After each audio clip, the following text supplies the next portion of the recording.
Good afternoon. Good afternoon, everybody. Actually, I need a feedback from anyone who is watching me live here. Yeah, please give me a signal if you are able to watch me. If you are able to watch me, if I am live, please. Okay, I can see that. Good afternoon. Good afternoon.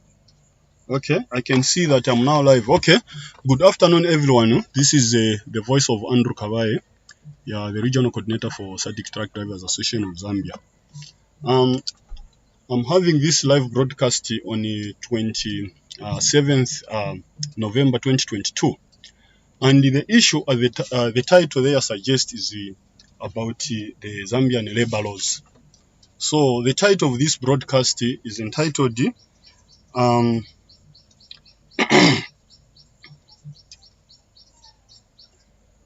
please also those that this live broadcast, for your own information, is not on Facebook, but it is on YouTube. So all those that are watching, that are going to Facebook, just use the Facebook link as your link to this here.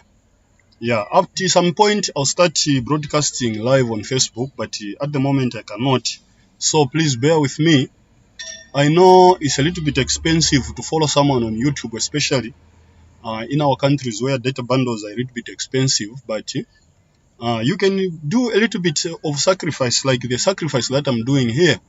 For me to stream live, it means I have to buy airtime and convert it into data, so that this broadcast can possibly be heard or can even reach our relevant authorities.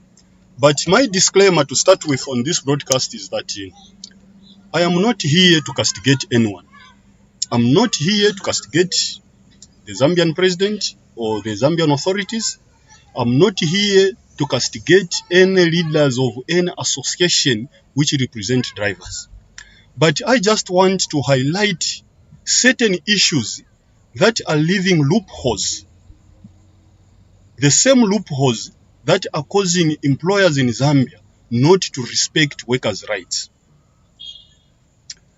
For your own information, this is a time when RTSA now is renewing licenses for transporters, that is road licenses. So there is a call even by our president for SADC Truck Drivers Association of Zambia to say we should take advantage of this call, of this window for renewal of drivers, road licenses. If before RTSA can renew these licenses, we are with a view that RTSA somehow, I don't know using which instruments, but RTSA somehow can help the drivers in this situation to say, if you don't sign contracts with your workers, then we are also not going to renew your license. So before you come here, make sure that, or if you have 5 drivers, if you have 10 drivers, if you have 100 drivers, you must have signed a contract with them first. Because what is currently happening in Zambia is that deliberately many employers, they avoid signing contracts. A contract is almost religious. A contract is very, very much religious. Like Islamic religion, Islamic religion, the Quran says, whatever activity or agreement that you want to reach with anybody, you must make sure that it is in written. The importance of having a written document is that even in terms of death, when someone dies, then the other party remains, then he can still have a claim. Because according to Islamic religion, they say, any credit that you have with somebody, and you don't pay it, you will be required to pay that credit on the day of judgment before you can be admitted. That is what Islam says. So, meaning that there must be a binding on a contract, so that in case I die today, then my children will be able to look at that contract to say, no, my father signed a contract, he borrowed money from someone, so he signed a contract and this is the contract with this person. So we need to pay back. Because if that money which is being owed to someone is not paid back, it means that person on the day of judgment, he will be asked to go back and clear that debt. But how is he going to clear that debt when money is not working, when all business activities are on standstill? It means that person will still will continue mingling, and he won't go where others who are doing good must go. So even on Islamic point of view, a contract is compulsory in Islam. It's not something that you must even negotiate. If someone cannot sign a contract with you, it means this person is not honest. He's trying, even when you have a problem, he wants to dodge, to run away, to say, no, I don't know this person, no, it was a peace job.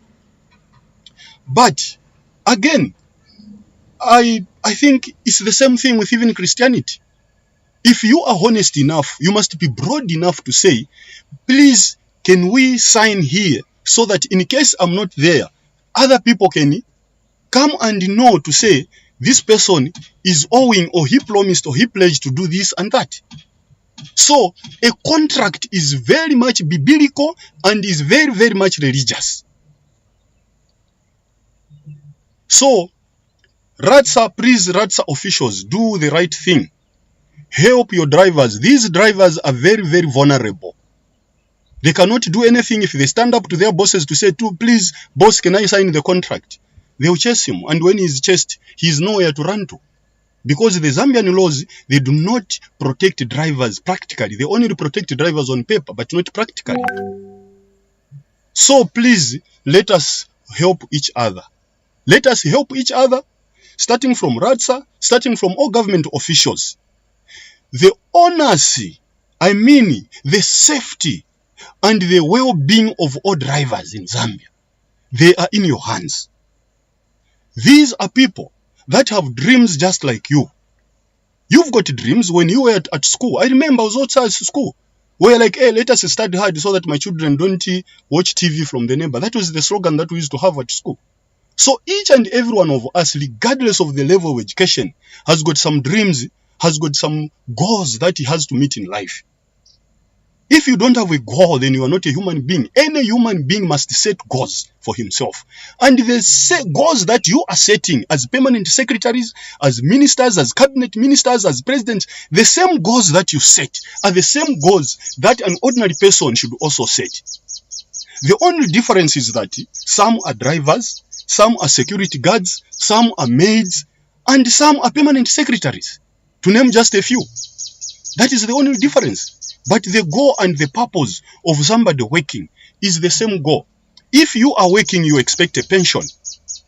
But if I ask anybody, even any politician in Zambia, is there any pension for a driver?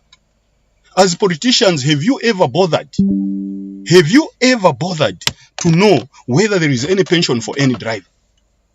And if there is no pension, then how is a driver taken care of after retirement? Because any job, at some point, you have to get tired. You have to get tired. And once you get tired, you deserve a good rest at home. So how are you going to rest if you don't have pension? So I'm calling upon all the leaders. And please, my disclaimer again is that I'm not trying to belittle you or to put you in an awkward discussion, but I want to discuss issues. And you know, a worst person as a leader, a worst person that you must resent is a person who is just condemning you without giving you solutions. But me, I have a few solutions here. I have a few solutions which can mitigate the problems that drivers are facing. Before I dive deep into my solutions, I want to show you something. This is a container of cooking oil. This cooking oil inside is solvent. It is a liquid, in short. When I twist this container like this, even the liquid there will follow the shape. When I twist it like this, even this container will follow the shape. What I'm trying to say is, as government, you must always put a law, and that law is this container which is carrying liquid inside. The liquid inside there is the subjects, is the people, is the employers, and the employers and the employees. So when you twist the law like this liquid will follow what the container is. When I twist it like this, the liquid will follow the shape of the container. So what I'm trying to say is there must be a law which cannot be twisted. There must be a law which must be very, very, very stiff. And that law must be not be compromised under any circumstances unless through amendments. But not applying common sense to say, for example, when I arrived in Zambia here, before I arrived in Zambia, I was working in South Africa. In South Africa, before you can start any job, first of all, you have to sign a contract. A contract in South Africa is compulsory. You have to sign a contract. And having signed the contract, the employer also pays what they call, a driver is required to pay UIF. That is only 1% UIF. An employer also is required to pay towards the driver 1%. So that money, the way it is used, that money is used in such a way that when a driver, in case of a driver loses employment, when a driver loses employment, the government will start paying that driver until such a time when he finds another job. It is there. Unfortunately, my window here for comments, I don't know my settings. I didn't plan my settings properly. I can't. Okay, let me try to post something here. I will read from the South African Employment Act. I know Zambia is a sovereign country and South Africa is a different country, but there are certain things, certain good things that we can copy from our neighbors. Let me go to UIF.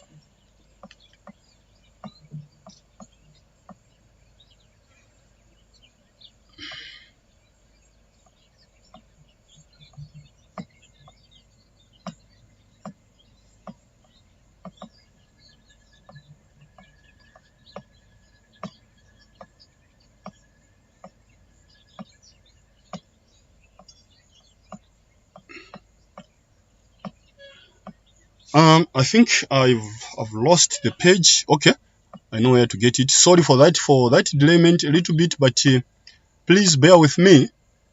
Follow me nicely as I am discussing these issues.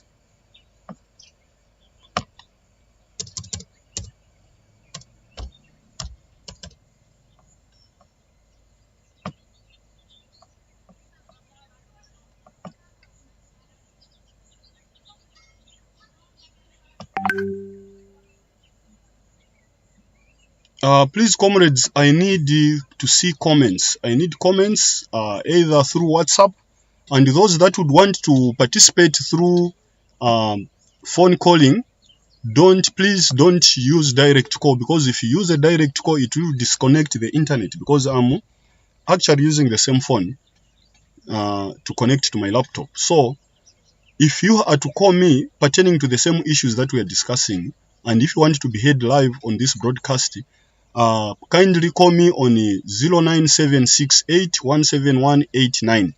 09768171189. That is the number to call if you want to make a phone call. But I will announce a time when I will open the lines for phone calls there.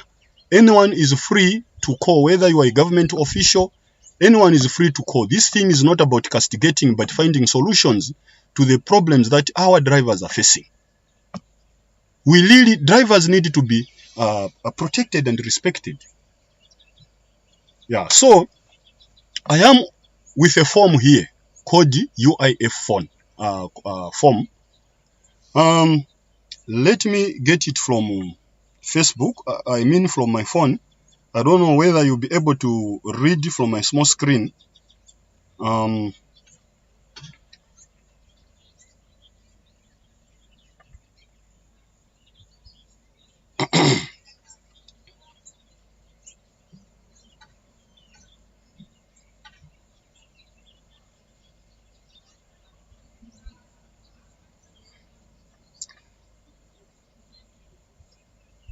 Okay. Okay. This is a South African page. So, what is UIF? UIF is an employment insurance fund. I'm sure you are able to see it from my screen there, an employment insurance fund. Even when I twist the screen there, you can see an employment insurance fund. That is UIF. So, what is the UIF? That is a question. What is the UIF? The Unemployment Insurance Fund gives short-term relief to workers when they become unemployed or are unable to work because of maternity, adoption, parental leave, or illness. It also provides relief to the dependents of a deceased contributor. It also gives relief to a deceased contributor. Let me pause there a little bit. Normally in Zambia that I've learned, to start with, there is a good example that I will give on a certain colleague of ours. He was one of the founders of SADC Truck Drivers Association in Zambia, one of the founders, and he was also disciplinary chairman for ACID group. You know, in Zambia we've got registered associations and we've got also these small WhatsApp groups. In my view, these WhatsApp groups, they are very, very important. There is nothing which is very small or which is unimportant. Even these WhatsApp groups, they are very, very important because they've got a number of people, they've got followers. And these followers, whenever they've got problems, they share those problems and come up with solutions. So these groups also, they can play a pivotal role in our democratic principles. Because previously, even to organize a demonstration, it was not easy because people either had to move physically or had to write letters.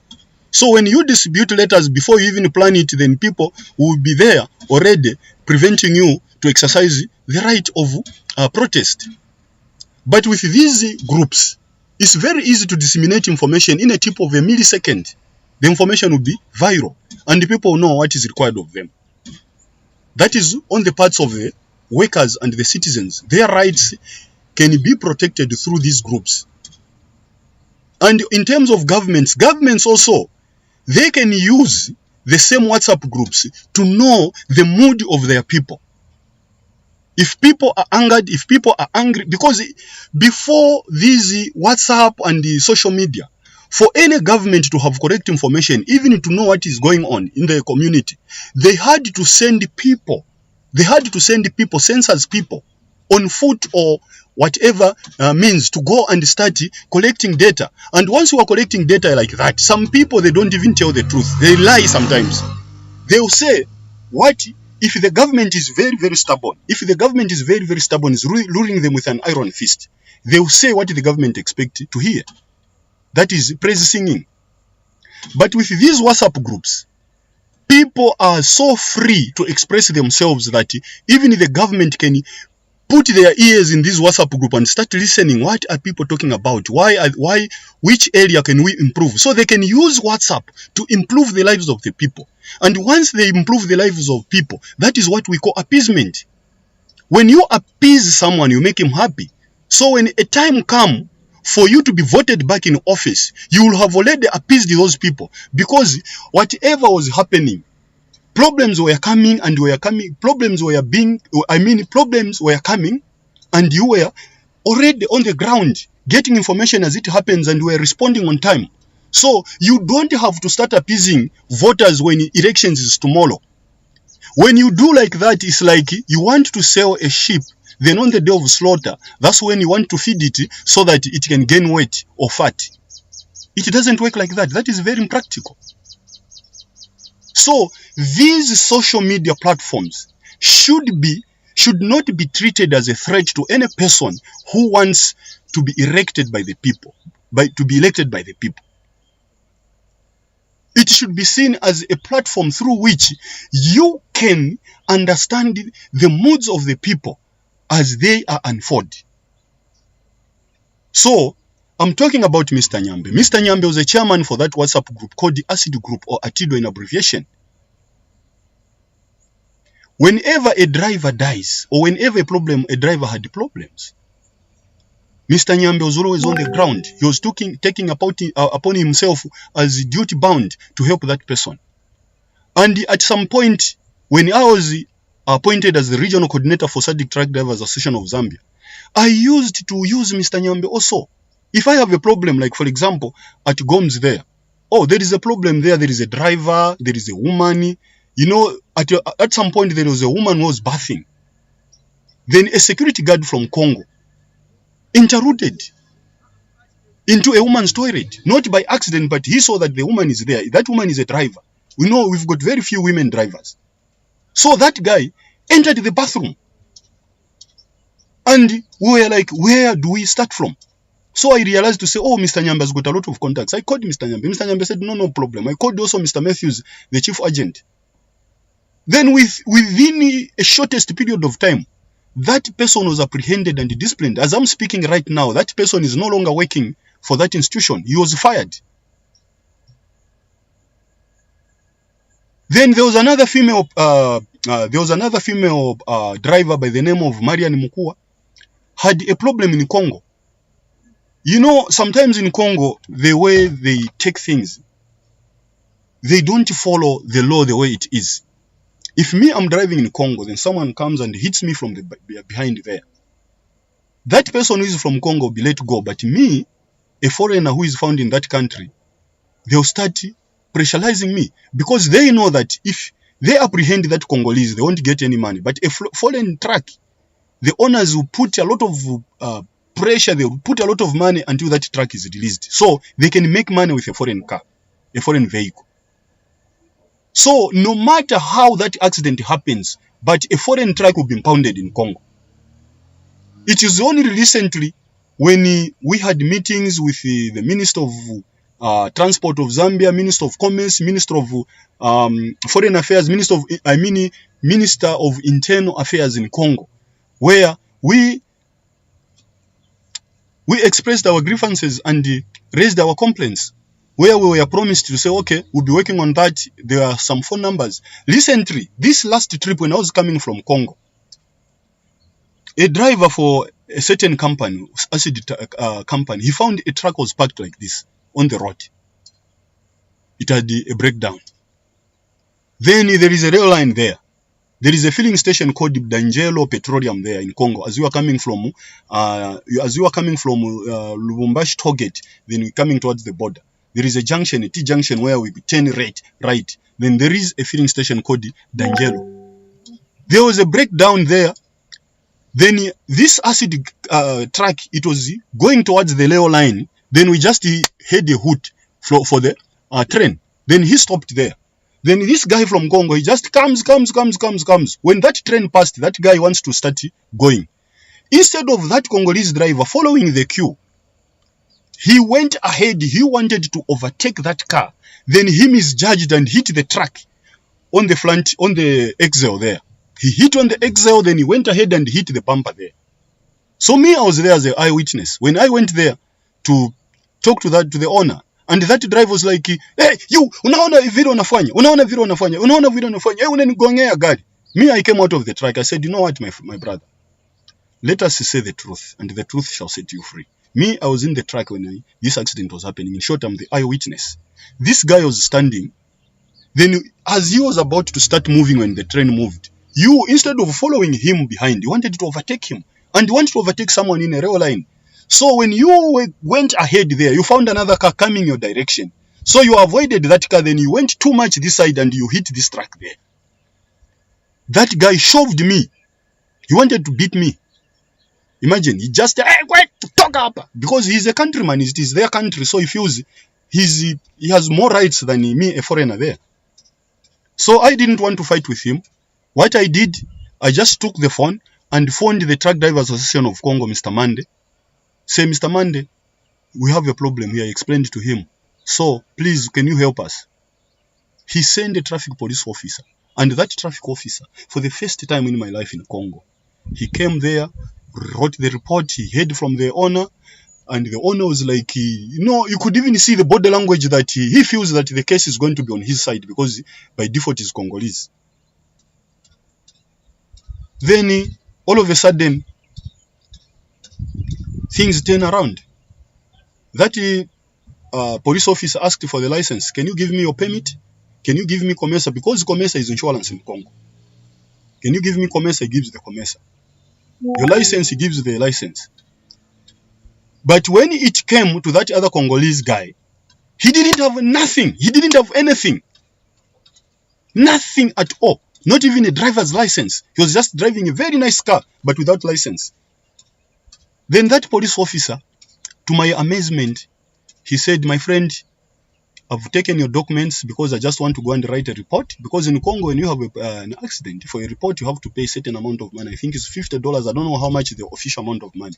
But you can pay $50 to $70 or $100, depending on the people that you find there. So he just told him, you can go. Then that guy now started speaking in Lingala. Because Congolese, when they are speaking with Zambians, most of the times, they don't use Swahili. Because most of us, we can understand Swahili like our second language. So they use Lingala. Lingala is a very difficult language for you to learn it. You have to be Congolese for sure. So they started speaking in Lingala. Then him, instead of answering him back in Lingala, he answered him in Swahili to say, sasa mimi nitakusaidia je, hauna hata kitu, hata permit, hauko nayo. Naona huyu shoferi ametoa permit ya kwake ni hii hapa. Sasa wewe permit iko wapi? Hauna hata permit. Sasa mimi nitakusaidia je? Hata wewe Kongole, hata wewe mwenyewe, hata wewe Kongole, mimi nitakusaidia je? Nitakusaidia je? So he's telling him, even if you are my fellow Congolese, how am I going to assist you when you don't even have a permit? You have nothing. So they told that driver to go. And that is how the police officer handled that issue. And I was like, wow, Congo is now changing. So, this female truck driver by the name of Marian had an accident similarly like that one. She was moving in a right lane. Then this guy, he's coming the other direction on a cave without even, as drivers, when you are driving, when you see a solid line, you don't have to cross over it. A solid line is telling you you are approaching a blind spot. So that Congolese, instead of just following the queue behind, she started overtaking on a solid line. Then in the process, there was, I don't know whether it's a bus or it's a tipper which was coming. He tried to run away because he couldn't head on. He was going to be crushed there and then because it was a big vehicle. So instead, he preferred to squeeze himself on this female trucker's vehicle. Then he had some things there got broken on his car. Then all of a sudden, he went and reported to police, no, amefanya accident, anafanya nini. Then what happened is, they impounded the vehicle for that female truck driver for 2 weeks in Congo. And no one was trying to help that female driver. No one. Because one, she was not even, she was not even a member of SADC that time. So no one was able to help her. People were just going there, they just sympathize, they promise, they leave, they promise, they leave. Then Mr. Nyambe phoned me, he said, Mr. Kabai, I know you are the only person that can help this driver. So can you please assist our female driver? She has been incarcerated in Congo for now almost 2 weeks. So unfortunately, the time I started calling that female, it was a time when she was tired of promises from people. So she was not even picking up my phone. I tried to call, she was not picking up my phone. I told Mr. Nyambe to say, Mr. Nyambe, I think this person doesn't want to be assisted. I told Mr. Nyambe to say, this person doesn't want to be assisted. So me, I'm going. Mr. Nyambe said, no, Mr. Kabai. Mr. Nyambe used to stir my little bit when speaking. No, Mr. Kabai, you can't do that. Please, help her. The way he took it so personal. And I know the kind of heart which Mr. Nyambe had. Then I stopped there. I went there physically and I knocked on the door and I started even this time I started calling you and now your phone is even off, but I told you what. Then he said, no, they've even stolen my phone. my phone. After I spoke to you, the battery was low. I put in the track because the track is not locking. The police confiscated my keys. So the track, I couldn't lock. I went there to attend to, so then I found my phone gone. So I was like, oh, too bad. Then what is the issue there? Oh, the issue is this and that. But how come these people, they're holding you? So I can't give too much details there, but I managed to rescue her. I made sure that she was released, and I even escorted her and left her at a place where it was safe because she was carrying copper. And when you are carrying copper in Congo, they don't allow you to move at night. So I just escorted her to a place where it is safe to park. And even the security agreed to say, okay, here there are lights, so there's no problem, we can park.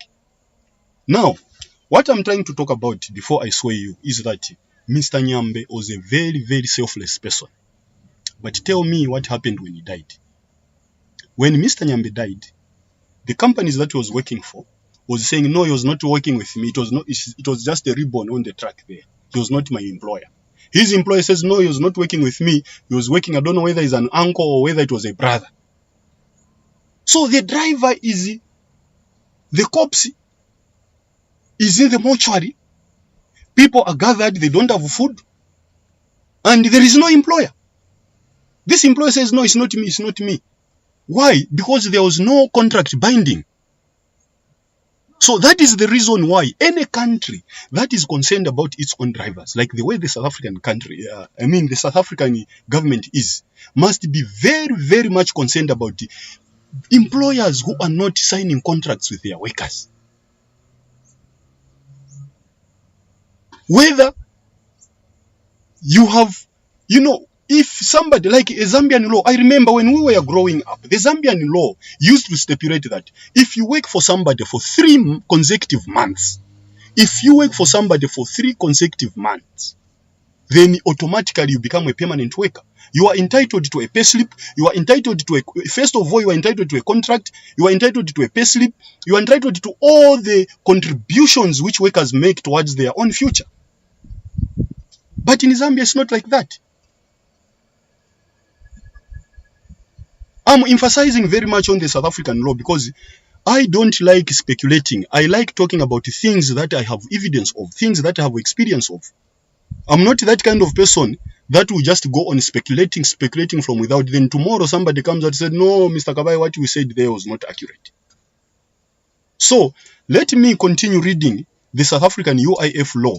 There is a part which I want all of you to understand or to appreciate. Yeah, so on UIF, I've finished the description of UIF. To take you back a little bit, UIF, what is it? What is the UIF? The Unemployment Insurance Fund, in brackets UIF, gives short-term relief to workers when they become unemployed or are unable to work because of maternity, adoption, and parental leave or illness. It also provides relief to the dependents of a deceased family. So if in Zambia we had this kind of arrangement, Mr. Nyambe's family couldn't have taken Mr. Ernest Musakanya to start quarreling with their bosses to say, no, please, this person was working with you. Me, I saw he has worked with you for a very, very long time. Can you please assist the family? And it couldn't have taken us to start making contributions for Mr. Nyambe to be buried. And after burial, no one even cares what happens to Mr. Nyambe's family up to this time. Nobody knows what the family is going on, how the family is surviving. He left some school children who were at school. Nobody knows how those children, if they are still going to school, what they eat, and how they even go to school. Let me continue. The unemployment insurance system in South Africa is governed by the following legislation. I don't want to speculate. I wish in the future when I have another live broadcast, I'll be just showing the screens direct on the laptop. But the software that I have is open source. It hasn't got those functions. But there is a paid for software that I need to purchase that I'll be able. All these things you are seeing here, I won't be doing the way I'm doing here. You'll be just seeing the whole screen light on your television so that even where you are seated, you don't have to come closer to the screen and read. So, Unemployment Insurance Act 2001, the UI, in brackets, the UIACT. Then 2, Unemployment Insurance Contribution Act 2002, the UIC Act. Now, you can look. South Africa is a very, very young democracy. South Africa, they just got their independence in 1994, when most of us were already adults, or we were just finishing school. That is when South Africa got independence. But from 1994, 95, 96, 97, 98, 99, 2000, 2001, they had such kind of laws to protect their own workers within 6 years.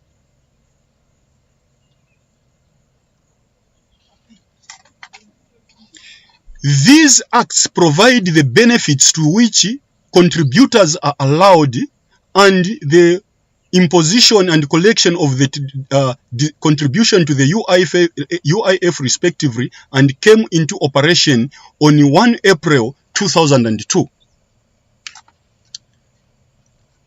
Another question there. Who is it for? All employees as well as their employers. Hear me clearly. All employees as well as their employers are responsible for contributions to the UIF. However, an employee is excluded from contributing to the UIF if he or she, one, is employed by the employer for less than 24 hours a month. If you are employed for less than 24 hours a month, you are excluded from this. Is employed as an officer or employee in the national or provisional sphere of government. If you are a government worker, you are excluded from this. The reason is very obvious, because the government knows how to take care of its own. There is already, all the provisions are there, pension, allowances, even fake allowances are there. Even ghost allowances, they are there. So they are already taken care of. So they don't qualify for this. So, number 1 is if you work less than 24 hours, or if you are a government worker. Then 3 is the president or deputy president or a minister or deputy minister or a member of the National Assembly, a permanent delegate to the National Council of Provinces, a premier, a member of an executive council, or a member of a provincial legislature. These are very, very, very senior posts in government. These are the posts that if you are told that you are one of them there, sometimes you can even faint with joy. You can collapse with joy. So they don't need UIF. Then, lastly, but not the least, is a member of municipal council or traditional leader, a member of provincial house of traditional leaders, and a member of the council of traditional leaders. The reasons there are very obvious. A traditional leader is perpetual. His seat is perpetual. He only leaves the seat when he dies. So there is no pension for him. So him is also excluded. What steps must I take? Any employer who is registered with SARS, SARS is South Africa Revenue Authority. South Africa Revenue Authority. You see, SARS. It's like here in Zambia, we can call it ZRA. Any employer who is registered with SARS for employees tax also need to register to pay UIF contributions.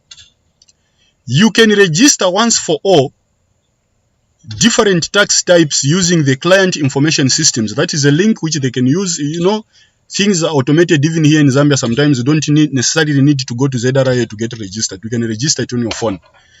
So the following employers must register at the UIF Commissioner's office for purposes of paying UIF contributions. An employer who doesn't need to register with SARS for employees' tax purposes, hasn't voluntarily registered with SARS as an employer, isn't liable for the payment of the skills development levy, pays or is liable to pay remunerations to an employee, must contribute on a monthly basis to the UIF fund. How much do you need to pay?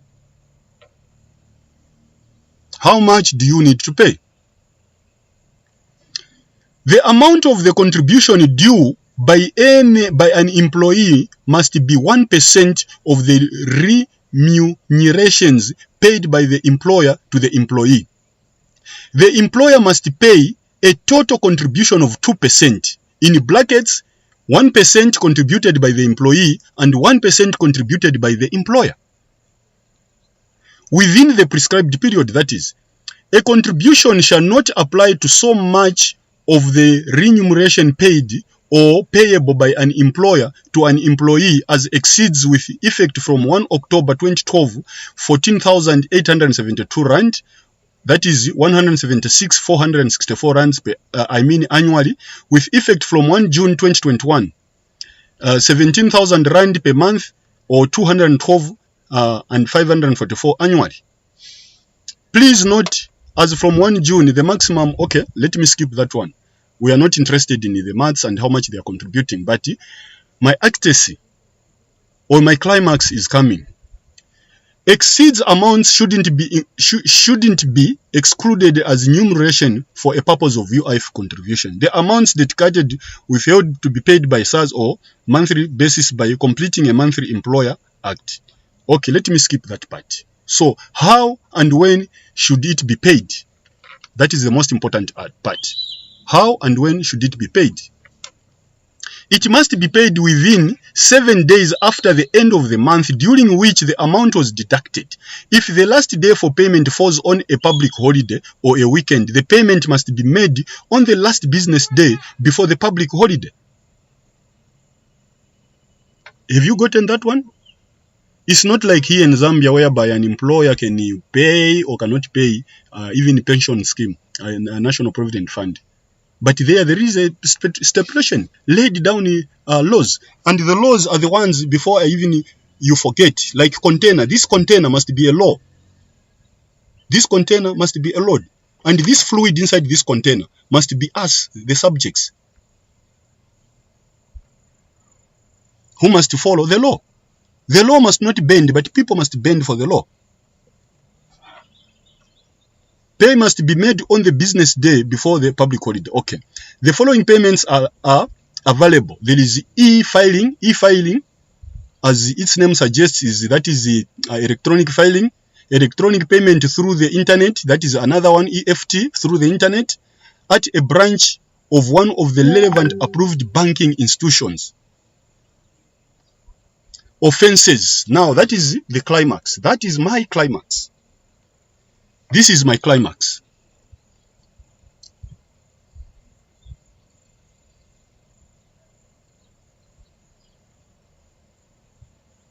My climax. Offenses. That is my climax. Chapter 17 of the Tax Administration Act 2011 deals with offenses committed under Tax Act, which also applies to the UIC Act. UIC is the same thing, which is under which UIF is. An offense is committed if a person. An offense is committed if a person fails to submit a return or document to SARS, or issued a document to a person, or issue a document to a person as needed, or fails or neglects to deduct or withhold pay to SARS contributions to the UIF, or furnish product or make available any information or document required by SARS. Register or let SARS know if a change in registered details, or keep records as needed. So if you don't keep records, those are the offenses. And what is the penalty for those offenses? Okay, let me first finish the offenses. That were all those I was reading, what was under neglect. If you neglect to say, I'll do it tomorrow, I'll do it tomorrow. If you neglect, then it is an offense. Then another offense is submits a false or certificate or statement. If you submit a false statement or certificate, it is an offense. Refuse or neglect to take an oath or make a solemn declaration. If you refuse to take an oath, because remember, each and every after presidential elections, we see the president taking an oath, a declaration or a promise to say, I promise that I'll live by the Constitution. So, if an employer fails to take oath that he will respect what he is supposed to, he will fail to respect, to honor this. He must take an oath to say, I promise to follow these laid down in black and white. I'll promise to follow the container, which is the law. That one who is shaking inside. If he promises to say, I'll follow the shape, if the container twists, then I will twist. If the container falls, I'll do likewise. So, those are the offenses. So what is the punishment now? A person convicted of any of these offenses may be liable to a fine or imprisonment for a period of not more than 2 years. Meaning that there is a maximum sentence of 2 years, depending on the type of offense. Maybe the judges can be lenient, take it down a little bit, but not more than 2 years. So, if I ask you, can such kind of a law bend towards an employer? But here in Zambia, when there was a cry about good conditions of service, the PF government produced what we call SI 106. This SI 106, it took away that category. Drivers were put together with the maid and put another category, which is a truck driver's category.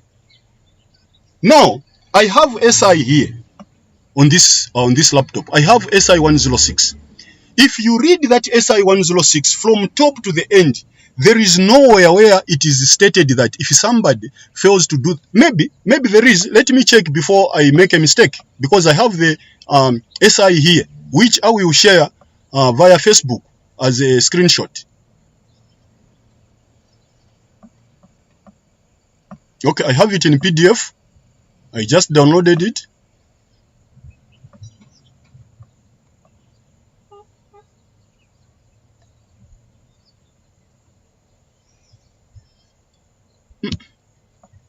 SI 106. No. SI 106. Where are my downloads? Sorry for that. Bear with me, please, comrades. Just like you are also consuming data, I'm also consuming my data. UIF, unemployment, salary calculations. That is for Botswana, Namibia. Okay. Now, let me get this SI 106. Anyone can Google on his phone.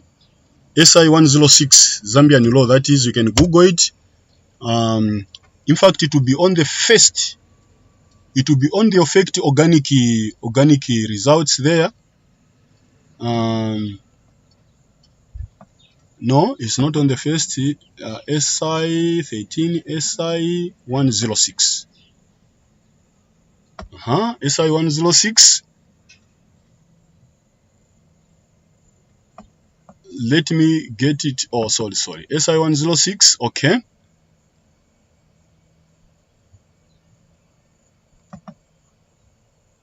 No. I went into the wrong link.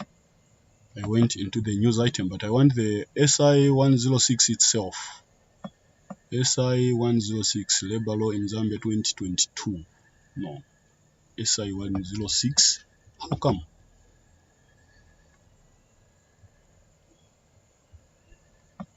Okay, let me try this link here. But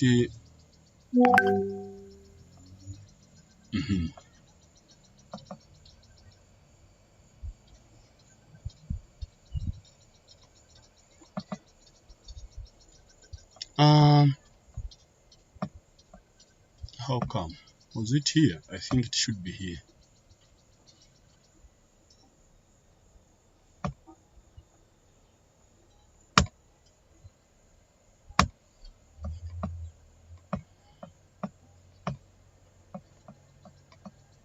SI10. Oh, sorry. I didn't actually download it. I watched it online, then I closed the page by mistake. I will download one. I don't know why my organic results SI 13, SI 93, and SI okay.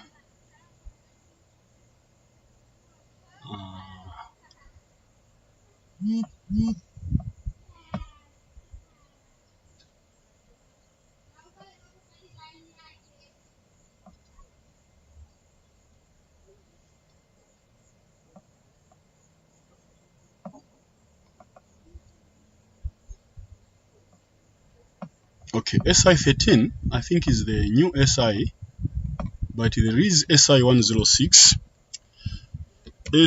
How did I find it? SI 106.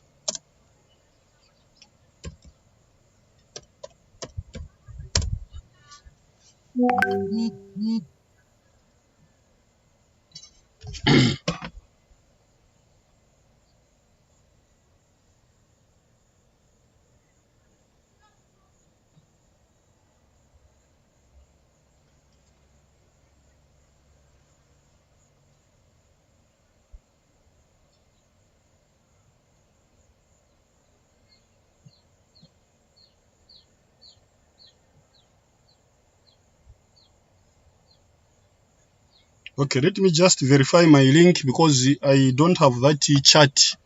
I don't have the chat thing there to show me. Okay, that's great.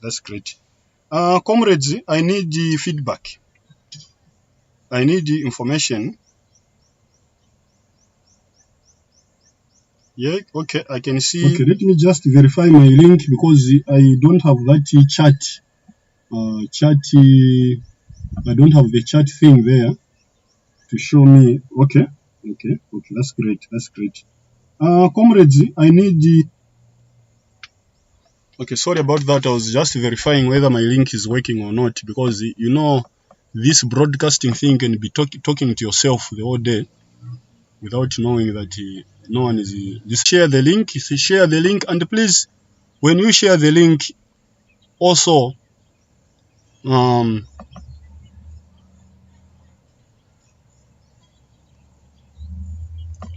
make sure that you tell them my disclaimer. I'm not here to discredit anyone or to gain mileage, but I am here to make life better for anyone, for government, so that during elections they don't have to panic when they come to us. They can come, they can walk talk, asking for our votes, not in a situation whereby they make too much mistakes. Then when they come to us, they are not even confident enough to talk to us. So that is the situation that I'm working at. We need to corroborate. We need to work with our government of the day. We need to make things better for our drivers. Meanwhile, let me go to Facebook and see if there is any comments. You can also please post your comment on Facebook. Good. There are a lot of comments here. Let me hear as I'm waiting for my page there. Recta Muleya, Chisangano, Hazela. Yeah, drivers, let us be serious on this issue. Thank you very much. Then there is Joy Vusa Dube. Weak labor laws, most of government officials have invested in the trucking companies, making it difficult for law enforcement agencies to enforce the law. That is another topic. Thank you very much. It's like, you know what I want to talk about, Mr. Joy Vusadube. That is very, very correct. Yeah, then the responses to Mr. Dube, there is Mr. Arona Banda, exactly. Mr. Lektimuleya Chisangano Henzela, you are right, and I agree with you. Joy Vusadube, Arona Banda, bra, imagine basic salary 2,500, trip money 1,500, Lusaka Jobek return 1,500, food money 1,000, a month, ni masobela yo. So take note of those responses, please, as I'm waiting for my page. These are not from my head. People, I need to be very, very transparent here. Because bear with me, government officials or whoever you are. I am not attacking you, but I'm trying you and us to work together so that we can harmonize our operations. We can harmonize the relationship between you and the drivers. So Mr. Runba says again, even us drivers are part of the problem. We don't have unit of purpose. You will find that most Zambian drivers want to be their bosses' darlings. That is Mr. Runi Banda there. He's saying the drivers also have got a problem because they want to be, okay, in short, let me put it in simpler terms in a Zambian context. Nimuvamuzungu anikonde. That's what he means there. Vamuzungu anikonde wants to impress the bosses, even where someone is deprived. When people want to stand together and fight for their own rights, there are people who will go behind their backs and say, see, we can still work under those conditions. This guy is just misleading us.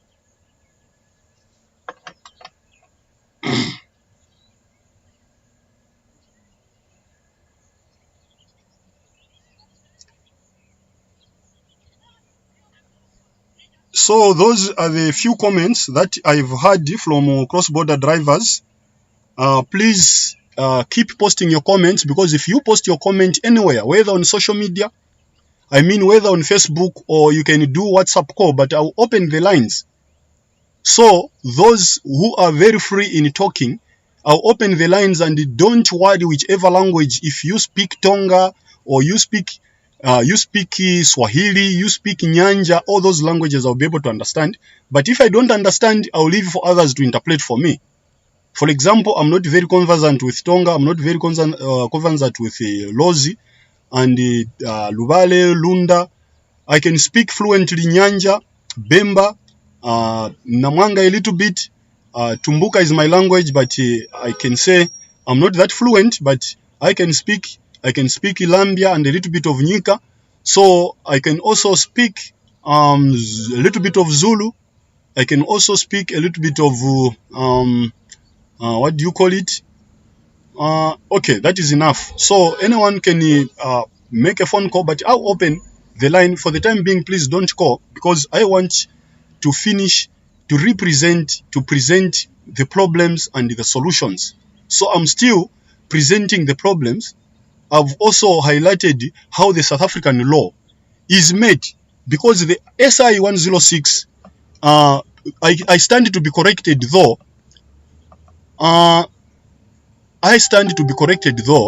Okay.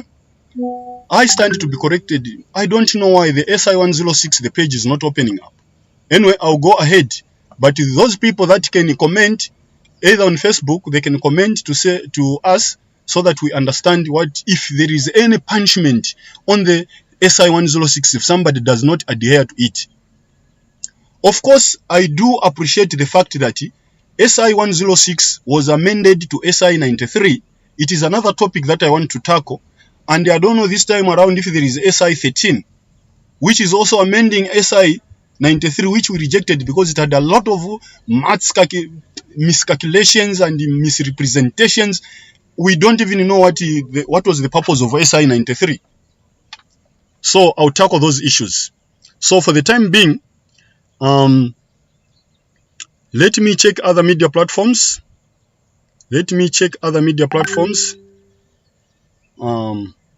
Because I want everyone to be included. I want to be so democratic. I don't want to exclude anybody in this discussion. So anybody is free. Even those people that are very good at insulting other people, they are free to insult me. But remember that there is Zicta. If you threaten me in a way that I won't be happy, I think there are organs that are protecting us online. So you must be aware of that. In Zambia, there is a cyber law. So even me, when I'm making this broadcast also, I'm quite very much aware that there is a cyber law. So I've got my own limits. That's why I won't mention people's name. I won't castigate anybody. What I'll be speaking will be in general terms. I don't want to mention anybody. I don't want to make anybody a hero here.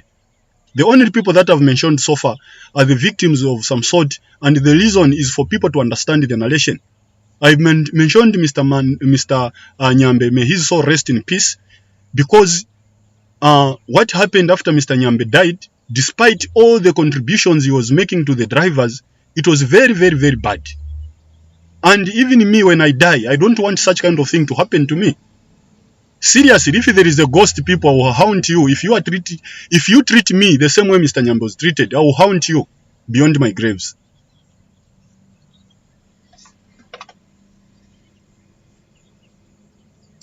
Okay, Mr. Mongose Ngoye Nawe, he is just saying a nice group there. So I can see there are a few comments there. I know the reason why people are not commenting on Facebook is because when you click on the link, it will definitely take here. But unfortunately here, I'm not seeing any comments. I'm not seeing any comments. So as a result, I will post the comments right here.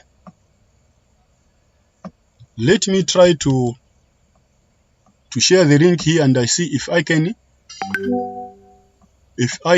be able to see if there are any comments here. Say something. I've sent the link there. I don't know. The live chat box there, I don't know what no, as I told you, comrades, I'm very much new here on this platform, on this software, this open source software. So I messed up with some settings here, which are supposed to give me, let me check on the tools if I can have that option for me. Captions. Okay, there is an option for captions, which is still on its beta. A beta is a mic audio cam. Where do my audio input? Okay. Yeah, a beta is something which is just on trial version. So that beta, it will be translating for me, but if it mistranslates, then you can also bear with them. Okay, I don't know. I don't want to mess here because I might end up interrupting this broadcast before I finish expressing my views there. Okay, so moving forward, what I was trying to say is that if you make a law, there must be a way of enforcing that law. There must be a way of enforcing that law. And that is exactly what the South African government did.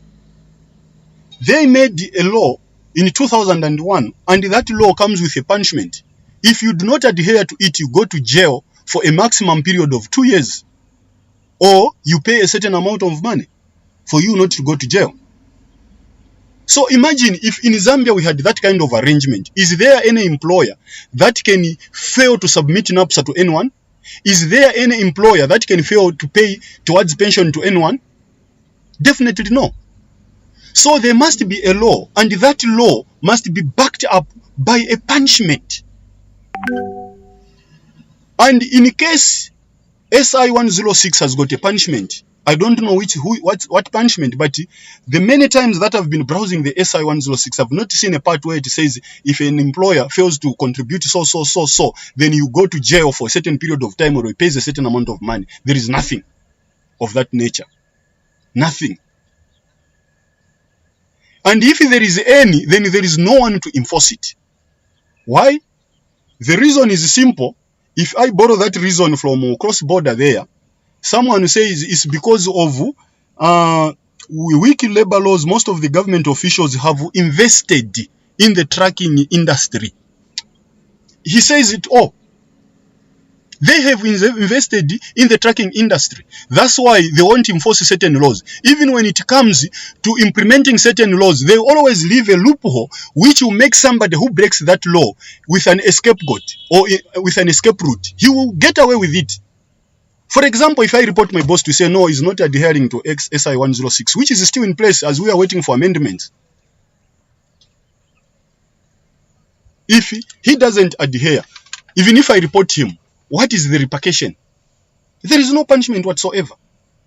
So who would be worried if the law is like that liquid inside? When you twist it like this, then it twists. When you put it like that, then it turns around. If you can untwist the law, what would you even worry to honor it? Why would you even worry? Because there is no punishment. You can only honor it if you are a believer, you just respect God. But I've seen so many people that go to church, so many people who are pastors, so many people who are reverends, or even who go to mosque, worship 5 times a day. There are so many people that doesn't respect their law, that doesn't respect injuring, that doesn't fear to injure anyone. Because the only thing that can restrain certain human beings is the fear of God, to say whatever I do, I will pay for this action. So there is no restraint. There isn't that kind of restraint. So that is the biggest problem that we have in Zambia. Zambia need to make laws, and these laws must be backed up by punishment. For example, if they say do not kill in Zambia, what happens? If I kill somebody, I also get killed in Zambia, or I'll be sentenced to life imprisonment. But how come on an issue of contributions or honoring the law on how drivers should be treated should not come with punishment? And why did they put punishment on death penalty? They put punishment on death penalty because they know if you kill someone, you also get killed. No wonder we've got very few cases of murder. Because I know for sure that if I kill, even if I have a very bad heart, I remember there is one psychology from UK psychologist magazines, of those odd UK psychologist magazines which they used to publish in the 1980s. I've forgotten the title. It says merriment is it says there are so many people who have a very, very bad heart. The only reason they don't kill is because they fear the law. Imagine, there are so many people who've got very, very bad hearts. There are people who are abantu feba alifulwa. Muchibemba balanda ti alisheta push. Alisheta push umuntu fenga abuka fikoti na limonala kana abantu. Alebuka fena chimudi aleise fi alifulwa. But the only person that is preventing that person from breaking the law is because of the fear of being arrested. They only fear the law. If you remove the law, even here in Zambia, if we had to experiment to say, okay, there is no murder charge, there is no law, we suspend all the laws in Zambia for next 1 week, and then you reinstate the law and start counting how many people be killed. A lot of people. Because a lot of people have got a lot of issues. Too much issues. They just wake up, they look at you, they don't even know you, he's already angry with you. Like he knows you. So those people are there who have a very, very bad heart. So now,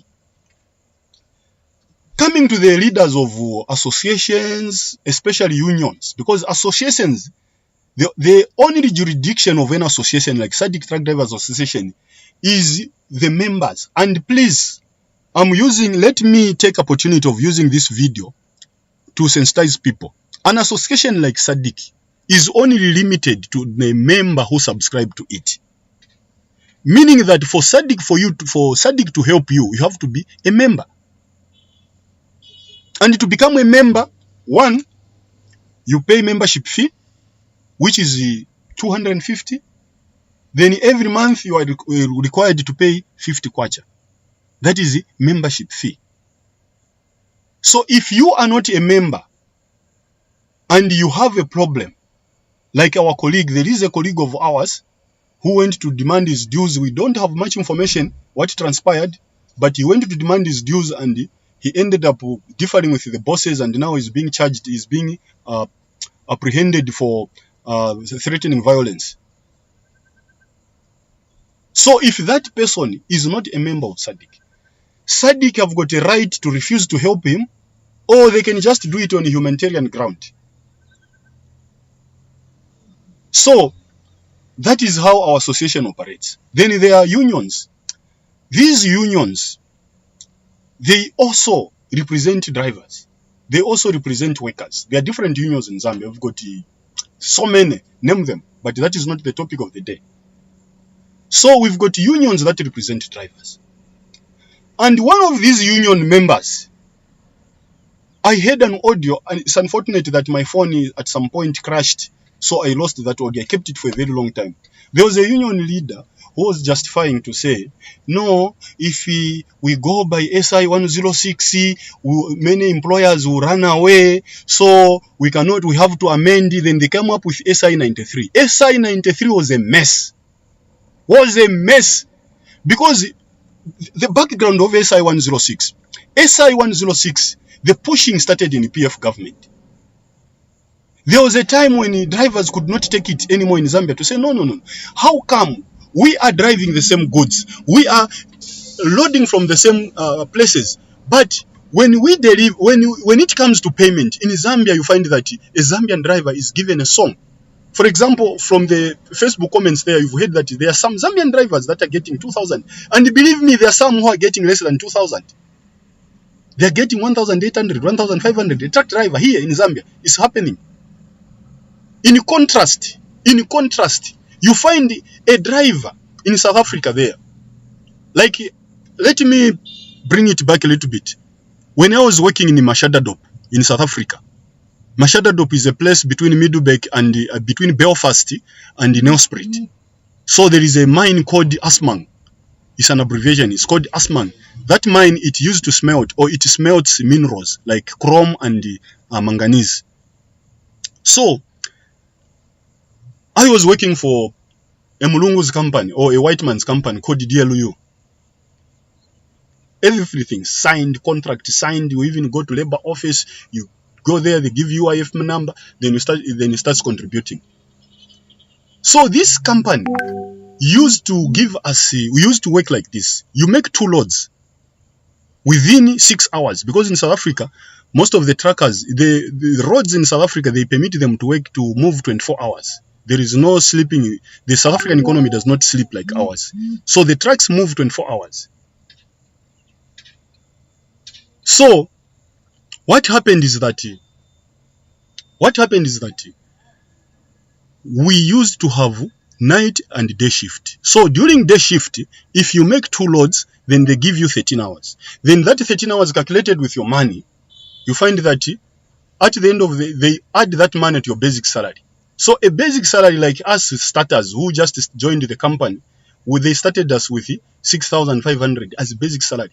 That salary, it means that even if I fall sick, I don't go for work the whole month, I'll still get that 6,500. But those people who were already saving for a long time, like the seniors that we found, like the Shongwes, they were getting like 7,500 as basic salary. So now, basic salary is that. Then now there are loads. So loads, when you make 2 loads per shift, then they give you 13 hours.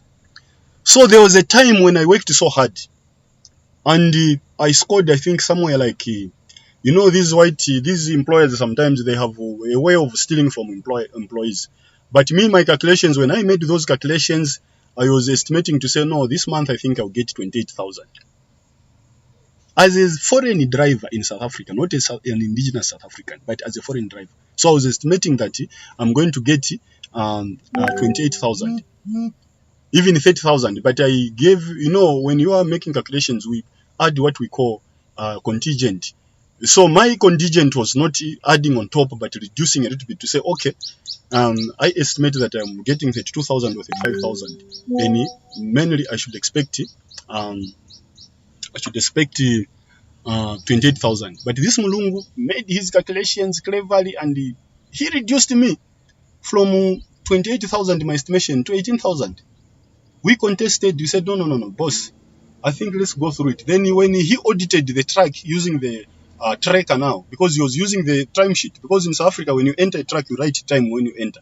When you knock off, you write time when you knock off, so that they know how many hours you stay at work. So my time sheet said, no, this is too much. Then we said, okay, let us go to the tracker. He said, okay, let us go to the tracker. Then when we sat on the tracker elevated from my projection of 28,000 to 35,000 to, in fact, to 40,000 rand. Then he said, no, this is too much.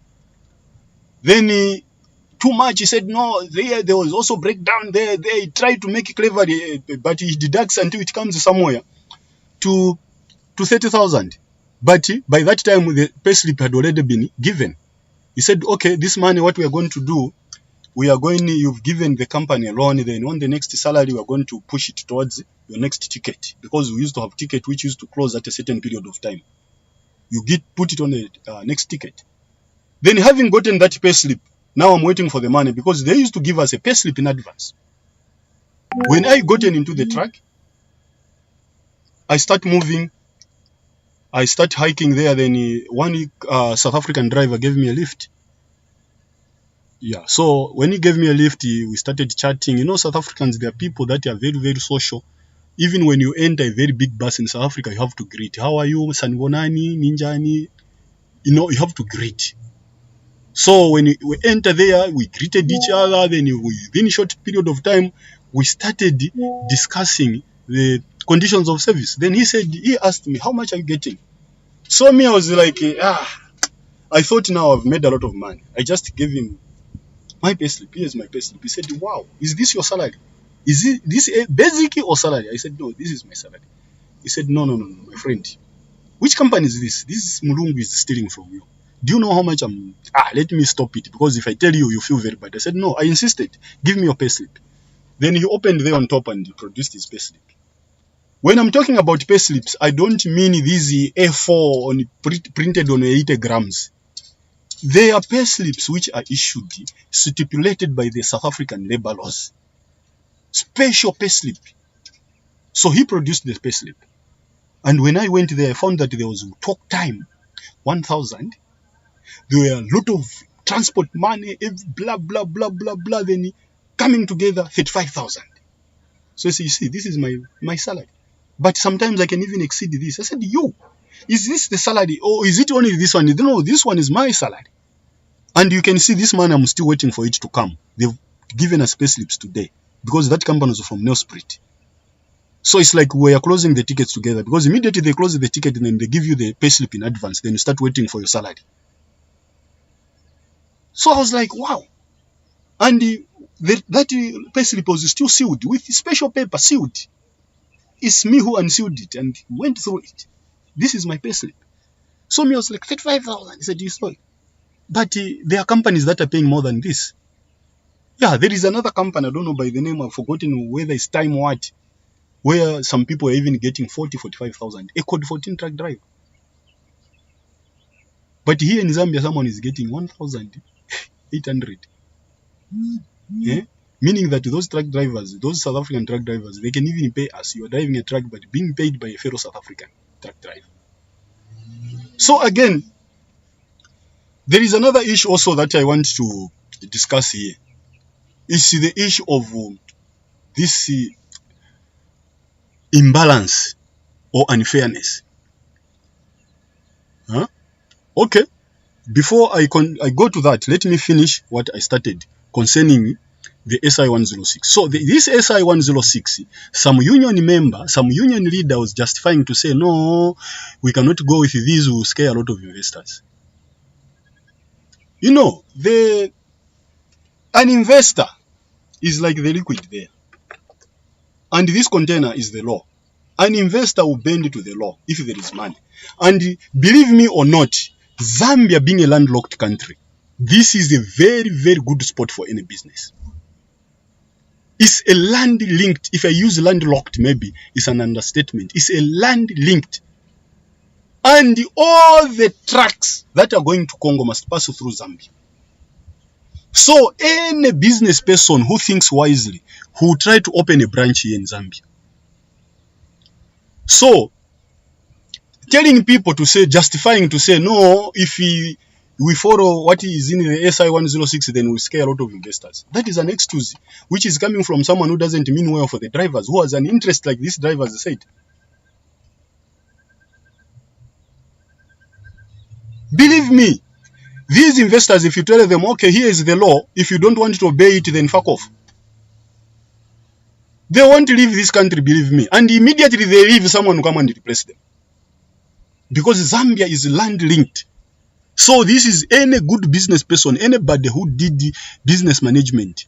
If you want to establish your business, you put it at a center place where people can be coming from all directions to come to that.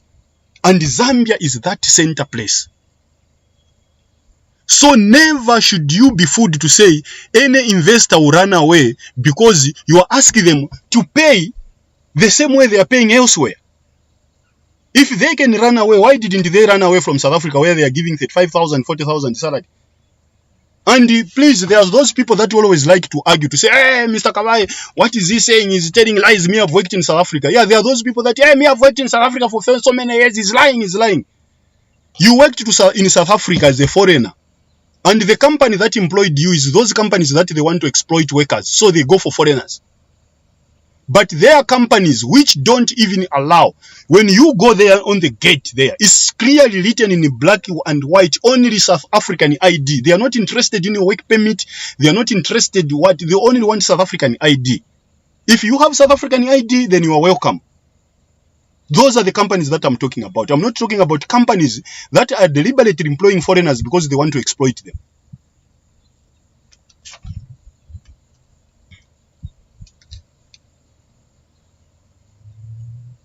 So those are the issues that I need to put forward. So any leader that goes to go and tell government officials to say no, ngati mufolesa so then manani kama transporters bazataba. Sembe banataba ku South Africa mwe bantu. Sembe banataba ku Congo. Do you know that even Congo pays better than Zambia? Congo DRC. Many drivers from Zambia, they ran to Congo to Hakuna Matata, Hemins, and the other companies there. And up to now, there are drivers that abandoned Zambian trucks and went and got Swara trucks there in Congo. Why? Because in Congo, they are paying better than Zambia. Now somebody is telling us, is convincing us to say, if they start paying the way they are paying, the way we want on SI 106, then investors will run away. That person that was saying like that, he was saying that out of very, very serious ignorance. Very serious ignorance which needs cure. Very, very serious ignorance. And that person must even apologize to himself. You can't say like that. Eh?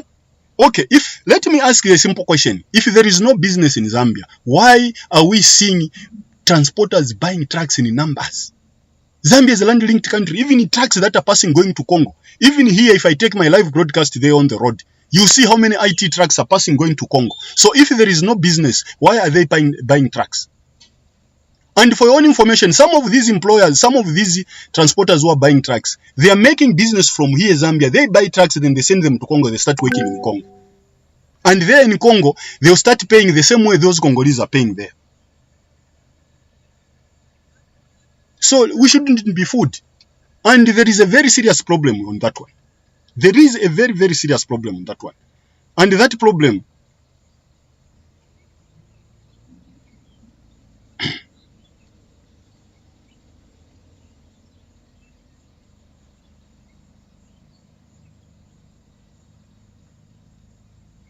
yeah, so those are the serious problems that we have in Zambia. We've got leaders that instead of representing drivers, they want to convince the drivers to be given songs. That's the problem. That's the biggest problem that we have in Zambia.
So sorry, I was I receive messages, a lot of messages, as people have got different problems. So sometimes there are certain messages that I can't afford to ignore, so I have to go through those messages. Comrades, please, I need you to give me feedback on this platform. I want to know how many people are watching, because this third-party software I'm using is not giving me that chance to know who is watching, and I can't even see the comments here. So I'm using a third-party software, not direct Facebook, for good reasons, because I wanted the quality to be good. So, comrades, let us try to comment on Facebook. I mean on YouTube, because if you go to Facebook, then it means you'll be logged off from Facebook, from this thing. So now, going forward, I just want to check quickly whether I'm still live, because I'm not seeing any feedback from anybody here. So as a result, chances are that I might be talking to myself. So I will, how come this thing here is showing me that this thing is showing me that I'm, come on, what is happening here?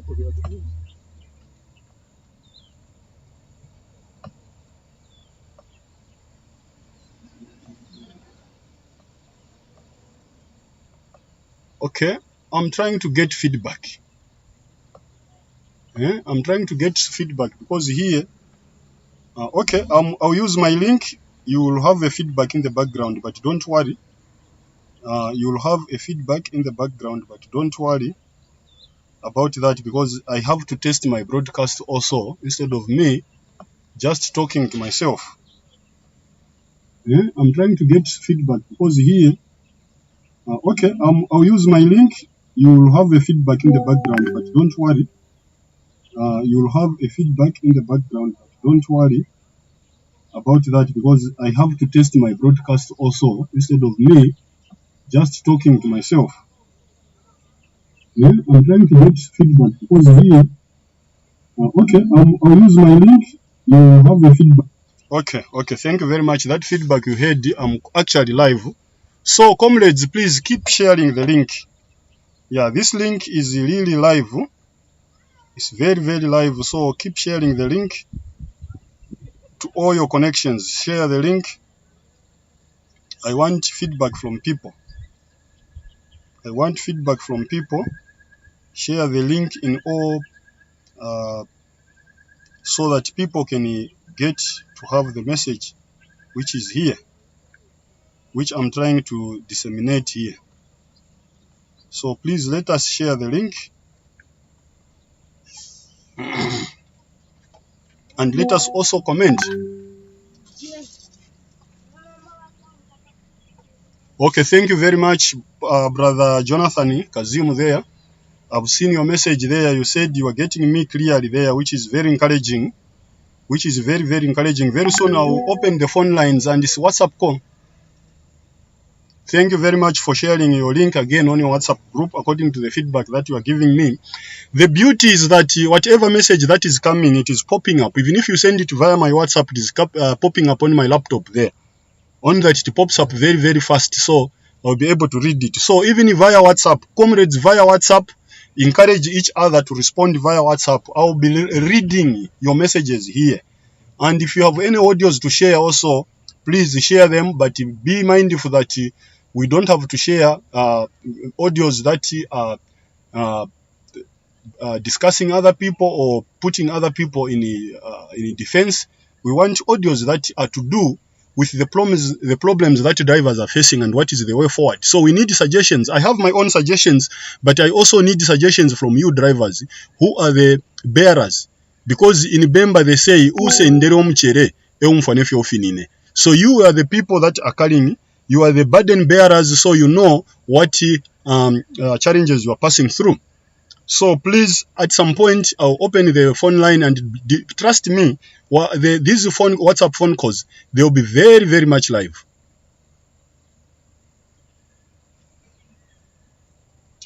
Thank you once again, Comrade Jonathan Kazimu, for sharing the link. I really appreciate. I really appreciate. Okay, I've got a WhatsApp message there. Who is this? No, it's nothing to do with what I'm broadcasting here. Okay, now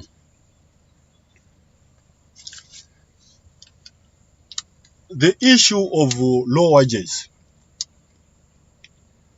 I think let me get closer to the screen there so that I can talk. Now, this time around, I want to talk to our beloved president. I want to talk to our beloved president. Let me get closer to the screen so that I can be heard properly.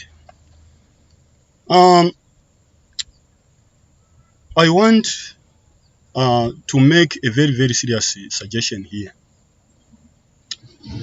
The suggestion that I want to make is that there are certain times, okay, the reason why sometimes I normally take to social media, it's not because I'm crazy or I want to abuse my knowledge as other people might want to put it in order to blackmail me. The reason why I take to social media, I am a little bit skeptical. I am a little bit skeptical in the sense that sometimes the messages, the letters that we write are sat upon by the people that are technocrats of the government. And these technocrats, I'm talking about permanent secretaries. These are very well qualified government workers who are not politicians but who are civil servants. And these are the people that must offer genuine advice to the politicians so that the rule of law, backed up by the good respect for democracy and for the well-being of the people and the economy. You know, there are all sorts of qualified individuals who are called permanent secretaries who are supposed to advise government everywhere. And these people, if they do the job professionally as they are trained, then there couldn't be any need for some of us to start coming on social media, because we could be just going there, giving them whatever we want. Then we know that one day they will push that agenda and it will become law. Because they are the advisors who are not supposed to be ignored by the president or anyone or any politician. So they are technocrats. But unfortunately in Zambia, we are coming from a situation. Okay.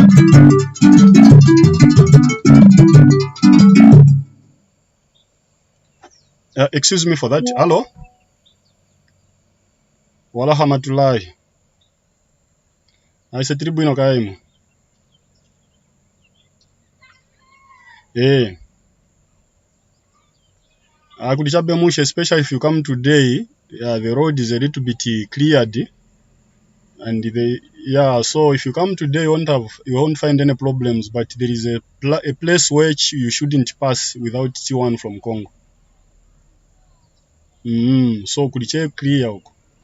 But by the way, niliko live pa nani hapa na mtu milani link maiona. Yes, and konke. So I'm live. So please, using a laptop, I can't even pause the broadcast. Okay. Okay, I couldn't ignore that call as well because someone wanted. I promised to give you information, although he has requested it at a wrong time when I'm really busy. Yeah. So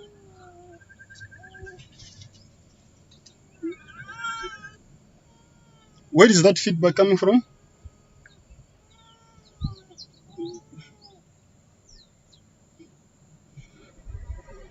Oh, sorry. it went itself to Facebook. Sorry about that feedback of a child crying. It is actually from Facebook. Yeah, when I was answering the call, this touch screen, then I went to Facebook direct. Yeah, so these technocrats are the ones that are supposed to be advising government. But now, unfortunately, we are coming from a government which thought the rule of law does not supersede their need to prolong in power, regardless of how they treat their citizens. I'm talking about the Patriotic Front government. So what these people were doing, they were appointing people. Not all of them. I'm not saying all of them. Please don't come tomorrow and say Mr. Kavaye was saying what. It's not all of you. Some of you, you are very, very good people. And you do the job accordingly. And you've helped the drivers. Even the little gains that we have, it has been assisted by you. So this particular comment has nothing to do with you, the good people. So you shouldn't come tomorrow and say, no, Mr. Kavaye was blaming us. I haven't mentioned anybody here. So if you are a straight person, you are doing the required job and you are qualified, you are not appointed on political lines or on allegiance to the PF government, then you have nothing to even argue or even to complain about it. So these permanent secretaries, some of them were appointed on the party's allegiance, the recommendation coming from the politicians. So in short, they put in people with cadalistic behavior, whereby if you want to complain to the government, you take there a genuine complaint, they put it under the shelf. So when now drivers, they say, enough is enough, let us go on strike. Like we had the national countrywide strike in, is it 2020 or 2019? It should be 2019, I think, when the SI 106 was came out. I think it was 2020? Yeah. So when we had a national countrywide strike, because let me put it this way. Many people are saying, Mr. Kavaye, why you like going to social media instead of following normal channels, you write to the government institutions. Trust me, I've even given an experiment. I have written a letter to the Minister of Labor. The reason what prompted me to write that letter, there were some 2 drivers who died in Congo. The other one was involved in a road accident. The other one was killed by natural causes. And the other problems that we've been dealing with.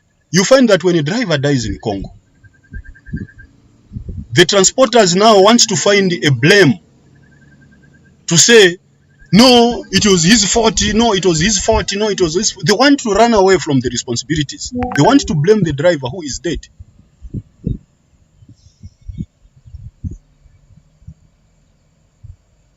So, okay, thank you very much. I won't ignore the messages that are coming. There again, there is a pop-up which has come. Somebody has reminded me to say, please, also, yeah, it is a long one. And please also remind our president to keep up his promise of having a driver's representative in parliament, so as